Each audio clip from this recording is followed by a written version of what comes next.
মরুর বুকে জ্বলছে আগুন, পড়ছে নীরব প্রাণ।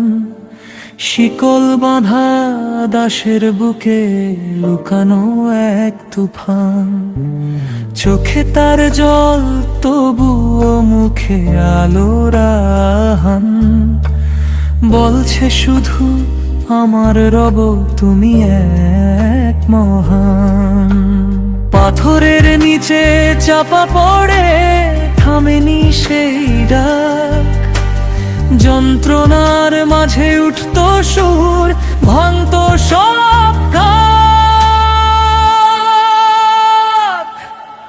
আহাদ আহাদ ধ্বনি ওঠে আকাশ ভরে।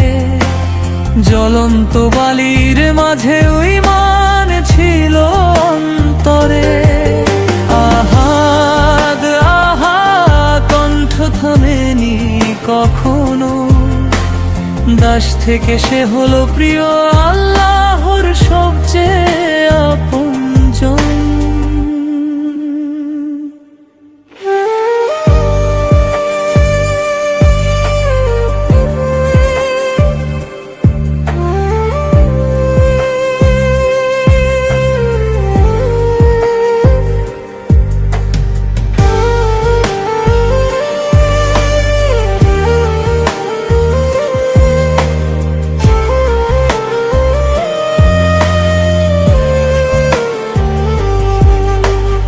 অন্ধকারে হারিয়ে গিয়ে পেল আলোর দিশা।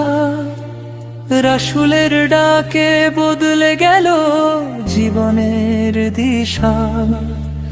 শিকল ভাঙার সেই মুহূর্ত কেঁপে উঠল প্রাণ। দাস নয় আজ সে তো আল্লাহর সম্মানিত বান্দা মহান। যে কণ্ঠ ছিল পাথরের নিচে নীরব যন্ত্রণায়, আজ সেই কণ্ঠ আজান দেয় আকাশের ছোঁয়ায়।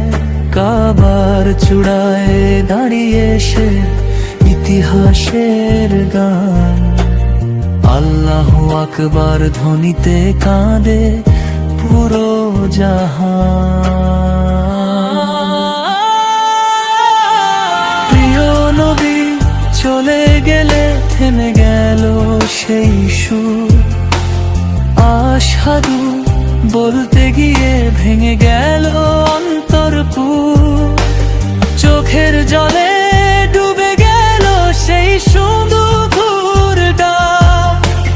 ভালোবাসার সেই কণ্ঠ আজ নিঃশব্দের ফাঁক। আহাদ আহাদ আজও কাঁদে সেই বাণী। ঈমান থাকলে দাস পায় জান্নাতের সম্মানী। আহাদ আহাদ শুনে নাও এই গল্প। আল্লাহর কাছে বড় সেই যার অন্তর সবচেয়ে নরম।